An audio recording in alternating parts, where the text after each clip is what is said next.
I'm happy to have you today. Today we have started a bit late. My sincere apologies for our viewers, our customers, and those who follow us. Thank you for joining in. And before I proceed, if you have not subscribed to our YouTube channel, if not like our Facebook page today, please go ahead and do so. Every time we produce this content, you'll be informed. For YouTube, subscribe and ring that bell.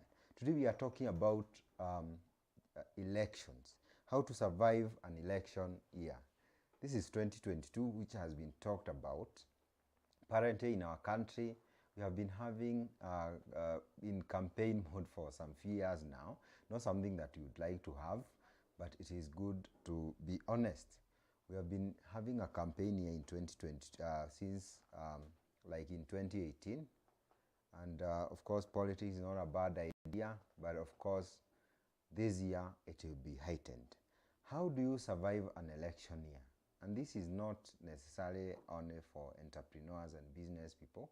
It's also for individuals as well. So some of the ideas we are going to share today can be used for individuals. They can also be used for businesses, whether it's SMEs, startups, or even corporates. I know I don't know everything. These are some of the research I have been able to do. Discussion that we have held with friends in business, discussion we have done with my partners. How are we going to survive this election as Username Investment Limited? We are coming from COVID-19 from 2020, which has taught us a lot. One of the things I have learned before I proceed is that you can survive anything. One of the things about business people and entrepreneurs, and those people who want to proceed ahead, those who want to move ahead in life, to move fast in life and swiftly, is that you have to solve problems.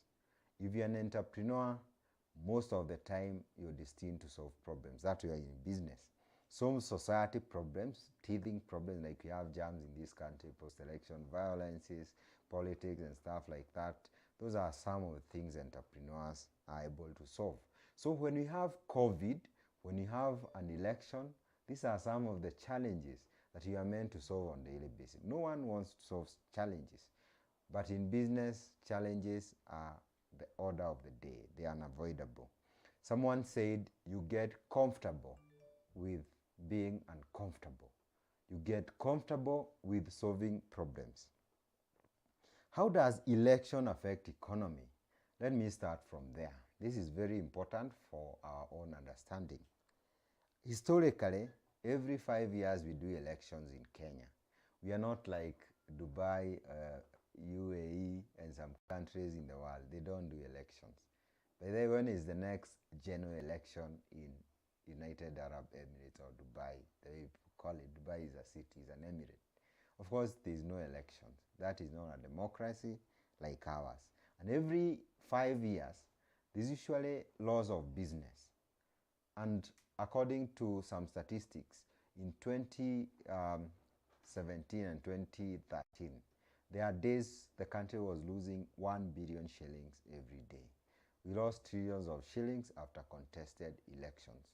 And this money is lost by people like you and me, businesses like you and me. We also lost money ourselves. If you do a revenue of maybe $1 million, maybe we'll do like 20 million. If your revenue is 1 million shillings as an SME, maybe you'll do 200,000. You lose an opportunity of 800,000. That's called an opportunity cost.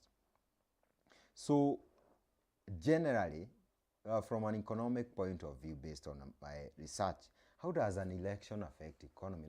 Let's have a conversation. One of the things is about our politicians, those people seeking leadership position, whether it's president, governor, senator, and so many others, all the way to the MCA. They have promises. If you look at government, for example, these are some of the things that I know are happening. We have increased national debt. The national debt is roughly at 8 trillion shillings. What the government does because of the elections, every government, whether it is a repeat election, like in 2017 when we had the president contesting again, of course they have to show that they are working. Of course they have to introduce policies and schemes to be able to woo voters. That is given because that's how politicians do. If I was a politician, I would also be forced to do the same. So what happens is that as a government, they'll have to borrow more to finish all the roads that you are seeing. Of course, these roads are very important to us, not for us now, even for our generations to come. The foundation of our economy. That's why we go to Dubai. That's why we go to the US. You see that massive infrastructure. We need to develop it. But of course, there's a downside to this. Our spending increases, our debt increases, and sometimes it becomes unsustainable as the government seeks to finish the projects before another presidents come. Also, as the government seeks to you to show you that they are doing the job. So we have increased national debt. We also have reduced taxes as a way of trying to woo voters. One of the things I know the government has done this year, maybe the last 2 or 3 months, the Ministry of Energy announced 15% reduction in the cost of electricity. I'm just hoping this is not a political scheme and it will be there, because reduced electricity cost is very important for spurring the economy, especially the manufacturing sector. I know you know that.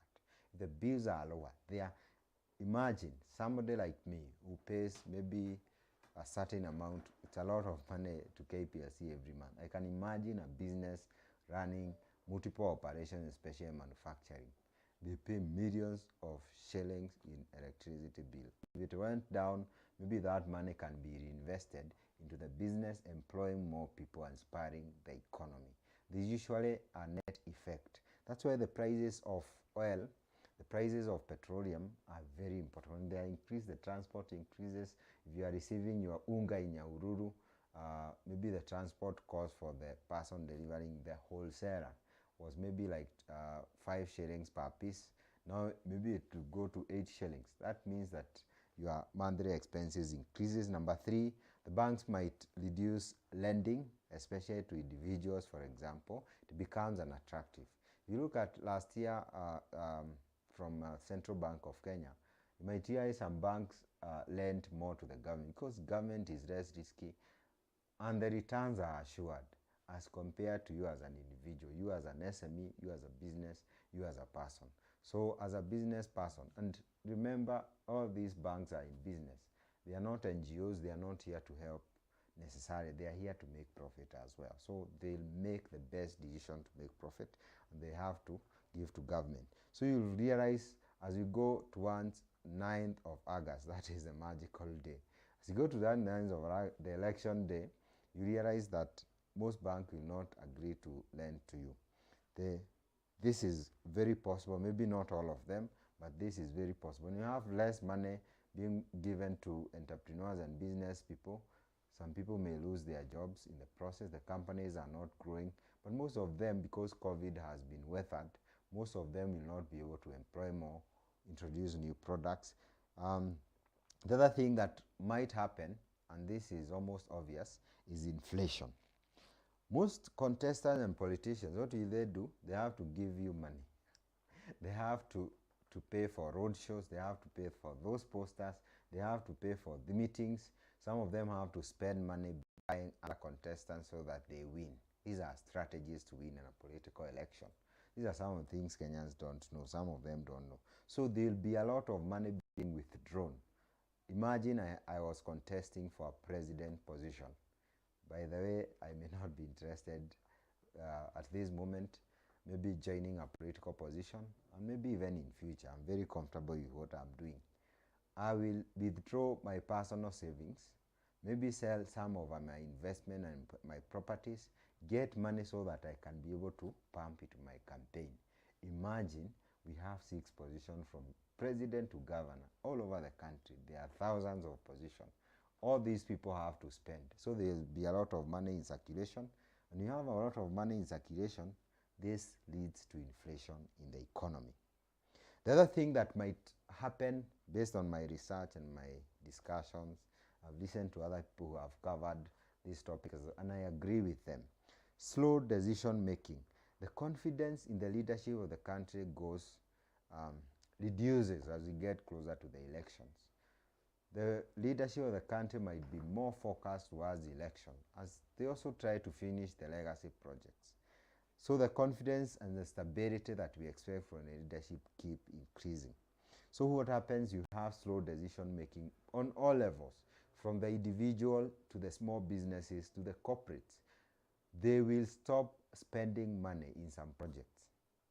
They actually think maybe if I do it after election, of course on 10th of August this year, most likely we'll have a new president. Things will change. Whoever will be able to win that seat. So some of them might postpone their decisions, waiting to see how the new regime will look like. So you might have slow decision making this year for individual, corporate, SMEs, government, and all along, even NGOs as well. Even foreign investors, they may decide this is not the best time to put money in this economy. Let's wait and see what happens after 9th of August. It's called a wait and see attitude. Also, in the same breath, business will also be postponing very important projects. We look at username investment and say, if we are planning to do a huge project, especially along Thika Superhighway, where most customers have been asking about it, we might look at it, especially because of the huge capital investment that you have to put into place. And realize this might be a challenging cause because we have to get back our money as investors, as business owners.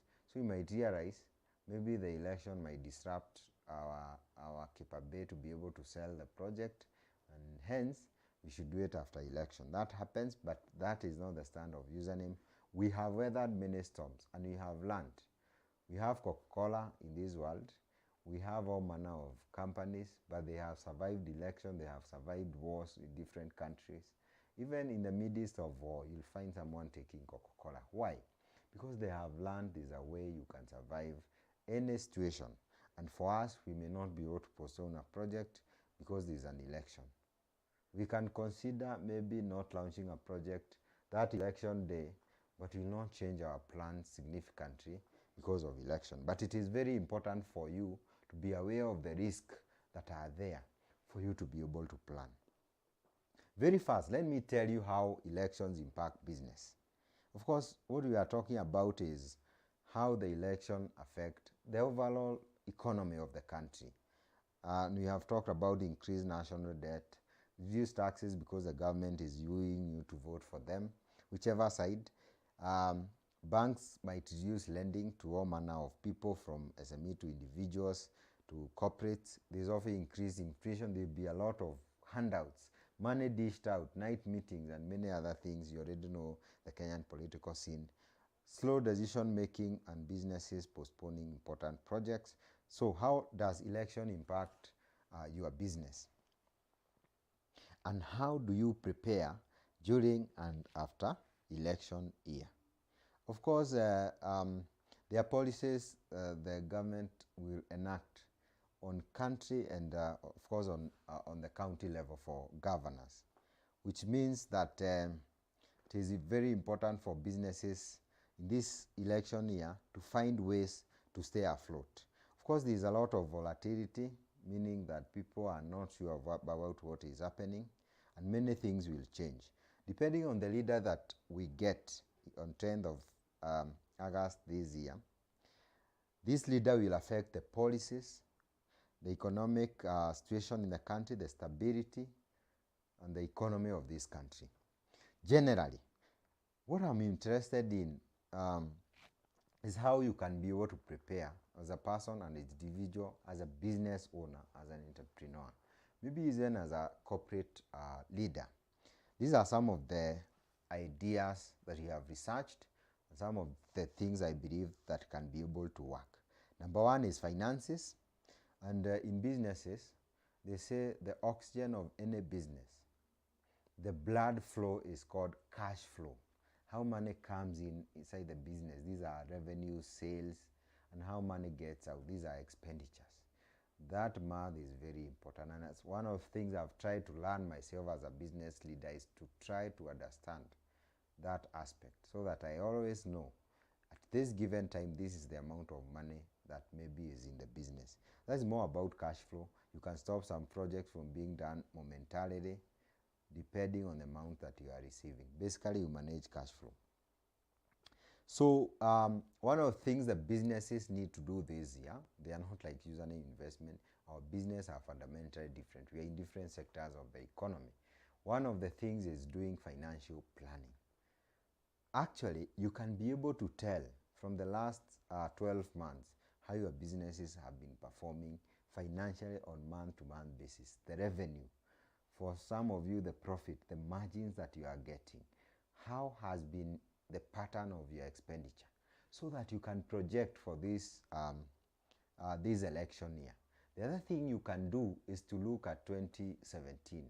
You can also be able to track the performance, because data is very important. You track what happened in 2017, learn before elections, so that you can be able to project with data how this 2022 will be for planning purposes, not to be able to pull back. And one of those people who, I'm an optimist, I believe things can work. Of course, with a plan at hand, with the data at hand. This is not about just false hope, false optimism, shooting in the dark. No, it is about working with the data that you have and asking ourselves, what are the things that can shift, can change in this economy or in this year in your business to change your projection. So you need to be very thoughtful, use the data that you have, use the president in 2017, look at the last 12 months. And the other thing is COVID. COVID has taught us that we can be able to survive many things. If you survived COVID, elections should be way less. People were able to survive COVID, companies, individuals alike. People knew how to work from home.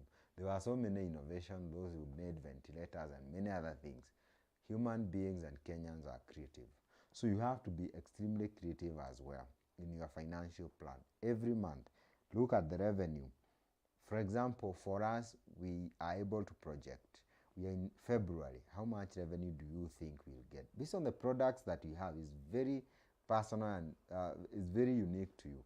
How much revenue am I going to get in February, in March, in April, in May, in June, all the way to August, even after election?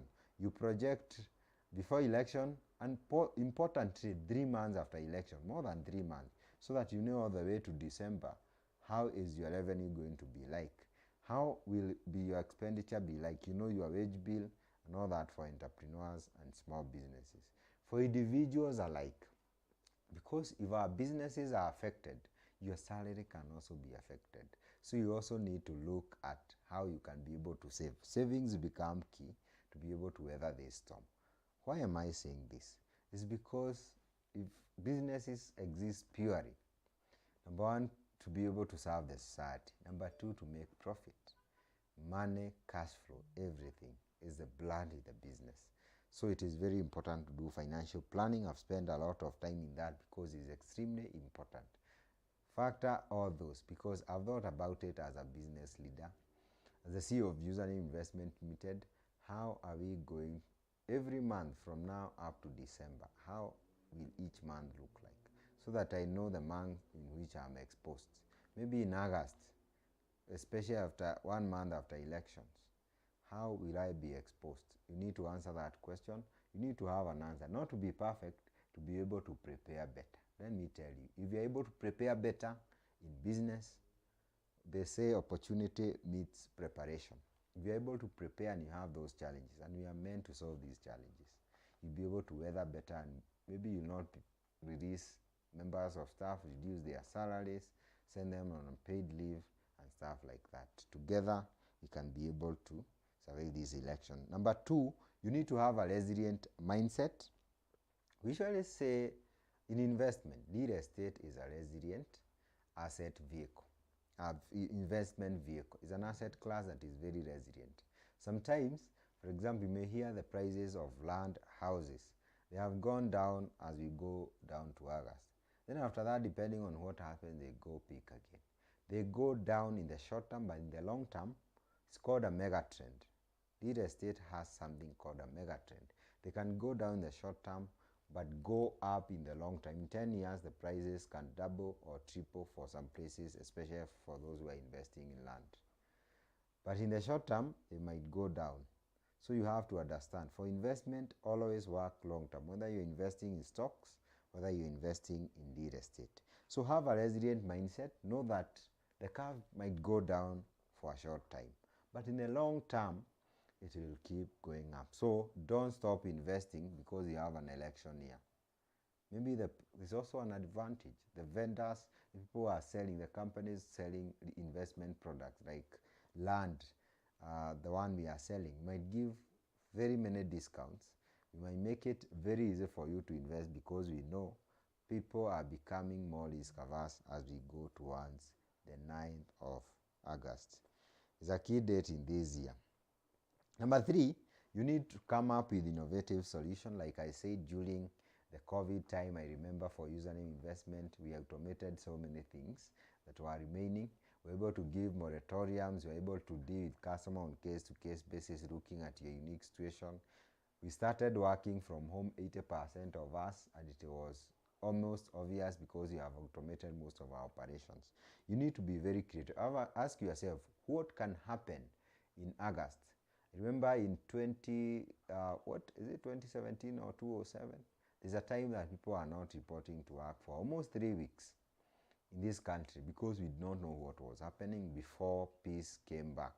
So you need to ask yourself, should we have something like that? And we are praying very hard not to have any iota of violence. And you need to keep praying, and you need to be optimistic. You need to spread hope yourself. You need to ask yourself what can go wrong so that you plan for it. And you need to be extremely creative for you to be able to go through it.